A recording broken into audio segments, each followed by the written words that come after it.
ప్రకాశం జిల్లా పెద్ద డోర్నాలలోని స్థానిక పాత పోస్టాఫీస్ బజార్లో ఎన్నికల ప్రచారంలో భాగంగా ఎర్రగొండపాలెం నియోజకవర్గ తెలుగుదేశం పార్టీ ఎమ్మెల్యే అభ్యర్థి గూడూరి ఎరిక్షన్ బాబు విజయం కోసం కుమారుడు అజిత్, కుమార్తె చెల్సియా పర్యటించారు.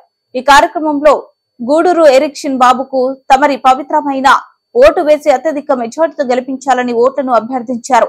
ఈ కార్యక్రమంలో బాబు సూపర్ 6 వివరాలను ఓటర్లకు క్షుణ్ణంగా వివరించిన చెల్సియా ఎండను సైతం లెక్క చేయకుండా ఎరిక్షన్ బాబు కుమార్తె, కుమారుడు తమదైన శైలిలో ఓట్లను అభ్యర్థించారు.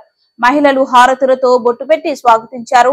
ఈ కార్యక్రమంలో పెద్ద డోర్నాల తెలుగుదేశం పార్టీ మండల కన్వీనర్ ఎరువ మల్లికార్జున రెడ్డి, బట్టు సుధాకర్ రెడ్డి, రావి కింద సుభారత్నం, జనసేన మురళి, ఈదర మల్లయ్య, దొడ్డి శేషాద్రి, చంటి, జేడి లక్ష్మయ్య నాయకులు, జనసేన నాయకులు, టీడీపీ శ్రేణులు విరివిగా పాల్గొన్నారు.